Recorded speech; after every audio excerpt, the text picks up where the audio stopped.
Good morning students, कैसे हैं आप लोग। आई होप सब बहुत ही ज़बरदस्त हो गए।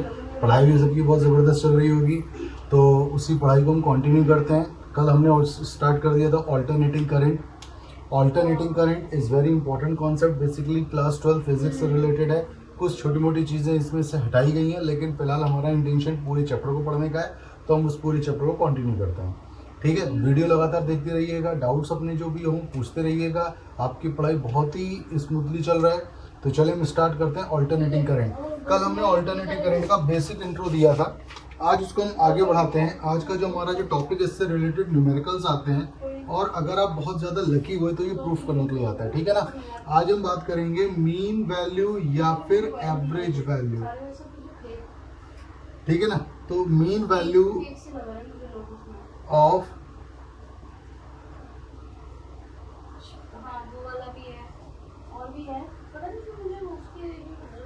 Alternating current, mean value of alternating current. तो mean value of alternating current का मतलब क्या होता है।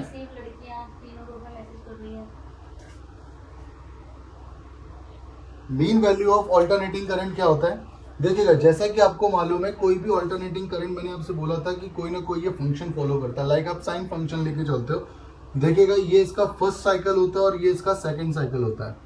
तो आप ये कह सकते हो कि कोई भी ऑल्टरनेटिंग करंट फर्स्ट साइकिल के लिए उसकी डायरेक्शन डिफरेंट होती है और सेकंड में उसकी डायरेक्शन डिफरेंट होती है। तो basically for a complete cycle उसका जो नेट अमाउंट हो जाता है फॉर कंप्लीटिंग दैट, जब वो उसको कंप्लीट कर चुका होता है या कंप्लीट कर रहा होता है, उस पॉइंट पर उसका जो नेट जो इम्पैक्ट होता है वो जीरो होता है। ठीक है। और ऐसा ही कुछ रीजन होता है बेटा कि ऑल्टरनेटिंग करंट जब भी आपके एलईडी वगैरह में ट्रैवल करती है तो वो उसमें भी इम्पैक्ट उसका जीरो होता है, लेकिन बिकॉज वो कॉन्टिन्यूटी में रहती है तो बेसिकली उसका इम्पैक्ट आपको दिख नहीं पाता है। और यही कुछ रीजन है कि गैल्वेनोमीटर अगर ऑल्टरनेटिंग करंट पे आप लेके जाते हो तो वो इसमें डिफ्लेक्शन नहीं मिलता। ठीक है। तो ऑल्टरनेटिंग करंट आपका ये केस होता है। तो हम क्या करते हैं, मीन वैल्यू या एवरेज वैल्यू के लिए हम निकाल लेते हैं। उसने जो फर्स्ट हाफ, यानी कि फर्स्ट हाफ के लिए उसने अपनी वैल्यू रिप्रेजेंट करी है, जो भी करंट का अमाउंट आ रहा है, मीन अमाउंट आ रहा है, हम उसको निकालते हैं फर्स्ट हाफ के लिए। आप अगर गौर से देखेंगे तो जैसे जैसे ये ऊपर जा रहा है तो करंट का अमाउंट बढ़ता जा रहा है, और ये होता है इसका पीक वैल्यू, और फिर वो घटता जा रहा है। तो टाइम पासेस के साथ साथ लगातार इसमें जो अमाउंट ऑफ करंट है वो चेंज होता चला जाता है। और हम किस पे निकाल रहे हैं, फर्स्ट हाफ के लिए। तो करंट को रिप्रेजेंट करेंगे आई नॉट साइन ओमेगा टी। ये कोई भी अल्टरनेटिंग करंट का रिप्रेजेंटेशन हो सकता है, जहां पर आई नॉट इसका पीक वैल्यू होता है, आई नॉट इसका मैक्सिमम करंट होता है जो ये लेके चल रहा है। और देखेंगे हम यहाँ पे टाइम को अगर रिप्रेजेंट करेंगे बेटा, तो टाइम यहाँ पर टी की वैल्यू जीरो हो जाएगी, ये पॉइंट हो जाएगा t equals to t by 4, और ये हो जाएगा टी बाई 2। तो बेसिकली हम फर्स्ट हाफ के लेके चल रहे हैं, तो टाइम हम किस लिए लेके चल रहे हैं, 1/2 के लिए। तो बेटा हमें निकालना है आई मीन, यानी कि मीन। तो उसका जो कैलकुलेटिव फॉर्मूला होता है 1/t/2, और ये बन जाएगा आपके लिए आई मीन के लिए निकालना है तो इंटीग्रेट करेंगे आई का, और आई की वैल्यू होती है I naught sine omega t. तो बेसिकली ये क्या बन जाएगा, I change with respect to time, क्योंकि करंट क्या हो रहा है, जैसे जैसे टाइम के रिस्पेक्ट में तो इसका अमाउंट चेंज होता चला जा रहा है ना, तो इंटीग्रेट कर देंगे पोर्शंस के साथ, तो ये बन जाएगा 0 से t/2।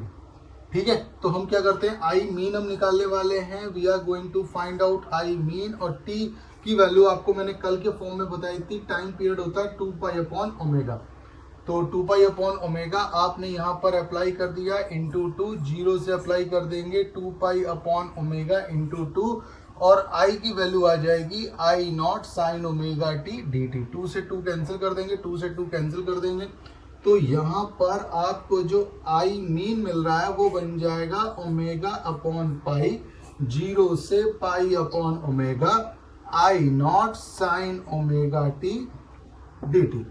आपको इंटीग्रेट करना है टी के लिए, तो बेसिकली आई नॉट के लिए तो करना ही है, तो हम आई नॉट को बाहर भी ले सकते हैं। और साइन का इंटीग्रेट बेटा हो जाता है, देखो साइन का जो इंटीग्रेट किया जाएगा, तो साइन का इंटीग्रेट हो जाता है minus cos T, cos omega T, और ओमेगा को करेंगे तो बेटा ये अपॉन में क्या ले आएगा, ओमेगा। इंटीग्रेशन आपने थोड़े बहुत कर लिए होंगे 12th में, तो इंटीग्रेट कर दिया आपने। और साथ ही साथ जो लिमिट कहाँ से जा रही है, 0 से जा रही है π/ω के लिए।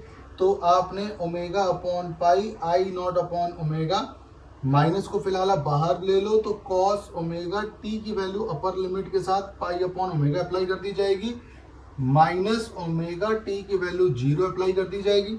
तो आप देख सकते हो यहाँ पर ये किसकी वैल्यू आ रही है, this is for I mean. तो अगर मैं इसको आगे कंटिन्यू करता हूँ इस लाइन पर, इस लाइन को, तो हमें आई मीन बेटा लोगों क्या मिलता है, minus omega upon pi.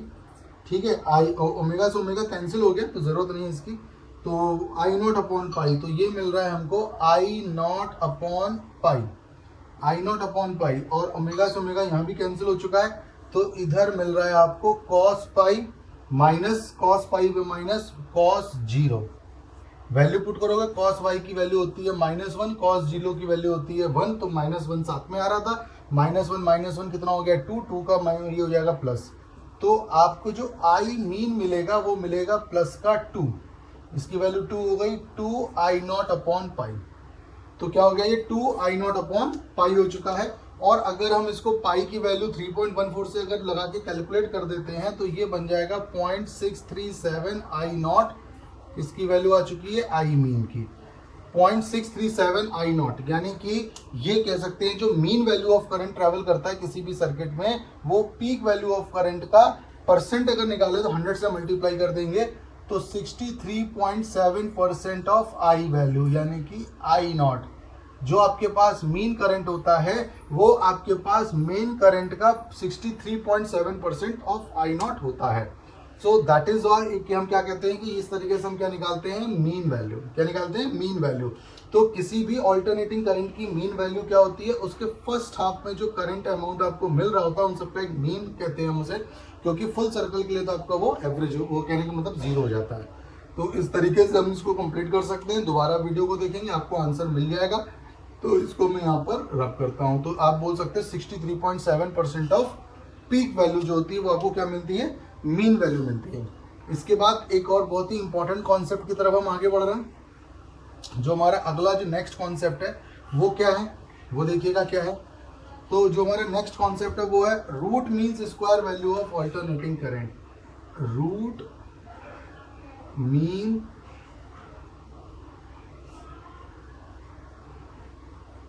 Square value of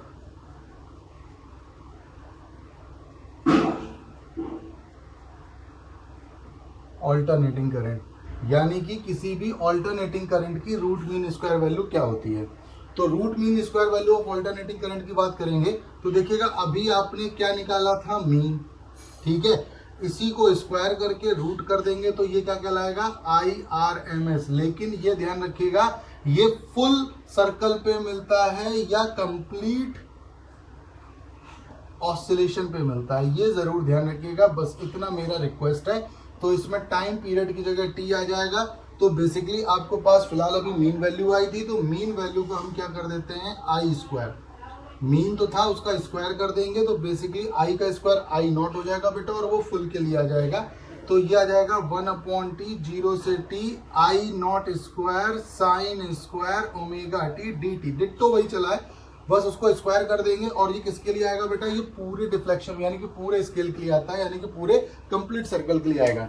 तो जब ये कंप्लीट सर्कल के लिए आएगा तो हम इसको इस तरीके से निकालेंगे। यहाँ पे फुल सर्कल लिखा हुआ है बेटा, थोड़ा सा वाइट वाइट आ रहा होगा तो देख लीजिएगा। तो अभी मैंने वो चेक किया।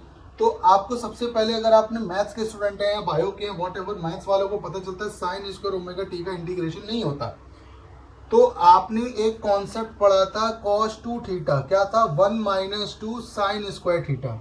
ओके, तो आपने क्या किया, साइन स्क्वायर थीटा को ट्रांसफर करके 1 - cos 2 थीटा, और साइन स्क्वायर थीटा हो जाएगा 1 - cos 2 थीटा अपॉन 2। बस वही चीज यहाँ पर पुट कर दी जाएगी 1/t 0 से t, और I naught square sine square theta की जगह 1 - cos 2 थीटा अपॉन 2 dt। और थीटा का मतलब यहाँ पर क्या था, omega t, cos 2 omega t, theta की जगह क्या आ रहा है, cos 2 ओमेगा टी आ रहा है, तो उसी को अप्लाई कर दिया जाएगा। ठीक है बेटा, आई नॉट को आप बाहर निकाल सकते हो, 1/t का मतलब 2 pi upon omega 0 2 pi upon omega, और आप आई नॉट स्क्वायर को बाहर निकाल सकते हो आई स्क्वायर मीन के लिए। तो यहाँ पर आप चाहो तो 2 को भी ले सकते हो, क्योंकि इसके भी हमें फिलहाल कोई ज़रूरत नहीं है, 2 को भी हमने ले लिया।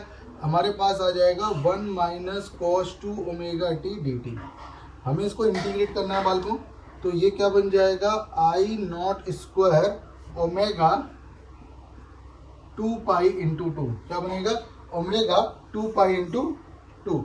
अब 1 का क्या बना इंटीग्रेशन, 1 का तो क्या हो जाएगा dt के लिए करेंगे तो ये t आ जाएगा, और cos 2 ओमेगा t का क्या बनेगा sin 2 omega t upon 2 omega, क्योंकि 2 ओमेगा t को जब दोबारा करेंगे तो क्या बनेगा वहां पर 2 ओमेगा आ जाएगा।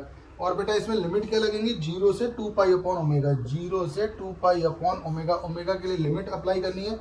तो मुझे नहीं लगता ऊपर क्या हमें कोई जरूरत बची है, तो फिलहाल हम इसको हटा देते हैं, ठीक है। तो इसको हम रब कर देते हैं। अब जरा देखिएगा तो आपके सामने क्या आ रहा है, आई स्क्वायर मीन, उसकी वैल्यू आ रही है I naught square omega 2 pi into 2, t की वैल्यू क्या पुट की जाएगी 2 पाई अपॉन ओमेगा माइनस 0, ठीक है। तो टी माइनस 0 कर दिया तो कोई फर्क यहाँ पड़ने वाला नहीं है, माइनस कर देंगे तो ये बन जाएगा साइन 2 ओमेगा, और टी की वैल्यू आ जाएगी 2 पाई अपॉन ओमेगा अपॉन, और ये साथ में अपॉन में 2 ओमेगा आ ही रहा है, और माइनस कर देंगे साइन 0, टी की जगह 0 तो वो 0 आ जाएगा ओवरऑल।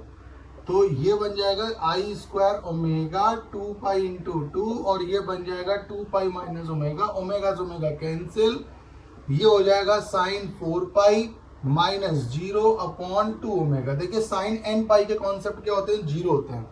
साइन एन पाई के कॉन्सेप्ट 0 होते हैं, आपने 11th में पढ़ लिया होगा। साइन एन पाई की वैल्यू 0 होती है, पाई की, 0 की, 2 पाई की, 3 पाई की, 4 पाई की, इन सबकी वैल्यू क्या होती है यहाँ पर 0 होती है। तो साइन एन पाई के लिए जो आपकी वैल्यू आती चली जाएंगी वो क्या आती चली जाएंगी 0। तो एन पाई ये पूरा कॉन्सेप्ट आपका 0 बन जाएगा। आपके सामने सिर्फ ये रह जाएगा, ओमेगा से ओमेगा उड़ा दो, 2 पाई से 2 पाई उड़ा दो, तो आपके सामने आ रहा है आई नॉट स्क्वायर अपॉन 2, और ये वैल्यू आ रही है आई स्क्वायर मीन। क्या आ रही है I square mean. I square mean से हमें किस में कन्वर्ट करना है, आरएमएस में। तो आरएमएस करने के लिए हम क्या कर देते हैं, आई स्क्वायर जो मीन था इसका रूट ले लो, तो रूट आपका इसका भी हो जाएगा आई आरएमएस, तो ये बन जाएगा आई नॉट स्क्वायर आ गया, और ये आ जाएगा √2, और ये बन जाएगा I R M S, root means square. I R M S का मतलब root means square, I naught upon √2। I naught upon √2 को डिवाइड करेंगे तो 0.707 टाइम्स जाएगा, यानी कि 70.7% of I naught, peak value का 70.7% आपको आई आर एम एस मिलता है। I R M S root means square current होता है, और आर एम एस की जो वैल्यू होती है बेटा यही वो मेन करंट होता है जो हम किसी भी जैसे आप बोल रहे हो 5 एम्पियर का करंट आप लेके जा रहे हो तो वो आर एम एस करंट है, ठीक है। वो बेसिकली ये वो अमाउंट ऑफ कैलकुलेटेड करंट होता है जो किसी सर्किट में काम करता है, जो हम कैलकुलेट करते हैं, ठीक है, आई आर एम एस बोलते हैं। तो जैसे इसी तरीके से ये तो आर एम एस करंट की बात रही, सेम रिजल्ट आपको निकल के आएगा, यानी कि पीक वैल्यू बन जाएगा √2 I R M S. I R M S वो करंट होता है जो जनरली हमें किसी सर्किट में दिया होता है, जो किसी भी सर्किट के लिए वर्केबल होता है, वही आर एम एस करंट होता है। और इससे रिलेटेड न्यूमेरिकल्स आपके लिए बड़े इंपॉर्टेंट है। ये बात तो केवल आई नॉट की थी, अगर इसी को हम ई नॉट में यानी कि peak value of E M F निकालने की कोशिश करेंगे तो ये ई आर एम एस हो जाएगा। जो ई एम एफ आपको किसी भी सर्किट का गिवन होता है वो ई आर एम एस ही होता है। उसी तरीके से पोटेंशियल भी निकल के आएगा, potential V R M S. तो ये बेटा सब न्यूमेरिकल इस तरीके से कैलकुलेटेड होते हैं। और अगर हमको क्या निकालना, आर एम एस वैल्यू निकालनी है और पीक वैल्यू गिवन है तो √2 से डिवाइड कर दो, सीधी बात है। तो ये चीज़ आपके सामने कल आज जो हमने सॉल्व की है, दोनों आर एम एस वैल्यू और मीन वैल्यू निकाली है, ठीक है। बहुत ही इंपॉर्टेंट कॉन्सेप्ट आज हमने निकाला है, ठीक है। इसको प्लीज इसको दोबारा 2-3 बार ट्राई करिएगा, ठीक है। बहुत ही इंपॉर्टेंट चीज़ है न्यूमेरिकल के लिए बेटा। जब मैं आपको न्यूमेरिकल कराऊंगा तो यही सब चीज़ें घूम के आती हैं। आई होप आप इसको कर रहे हो, आई होप आपको समझ में आ रहा होगा। कोई डाउट हो तो आप any time you can ask me related to the topic, related to the concept, related to the subject. Okay, तो चलिए ठीक है, इस वीडियो को आज हम यहीं क्लोज करते हैं और इस मंथ में आपका ये कंप्लीट हो जाएगा। और अगले मंथ में मैंने जैसे कि आपसे बोला है, अगले मंथ या हार्डली 10th of नवंबर तक we will complete our syllabus. तो प्लीज़ वीडियो को देखते रहिएगा, साथ में बने रहिएगा, आपके लिए बहुत फायदेमंद होगा। एक्स्ट्रा जो भी आप कर रहे हो दैट इज योर विश, लेकिन प्लीज़ वीडियो में ज़रूर बने रहिएगा। टिल देन बेटा, कल के वीडियो में कुछ और इंपॉर्टेंट चीज़ें आएंगी। कल हम सर्किट की बात करेंगे, बहुत इंपॉर्टेंट कॉन्सेप्ट है। तो आज का वीडियो कंप्लीट देखिएगा, कल का भी रेडी रहिएगा कल के लिए। और जो भी चीज़ें रिलेट कर रहे हैं वो ज़रूर से सीखते चलिए, बहुत अच्छी चीज़ें आपके लिए। ओके बेटा, कल के लिए, कल तक के लिए अलविदा, कल मिलते हैं। Till then good bye, see you, शब्बा खैर।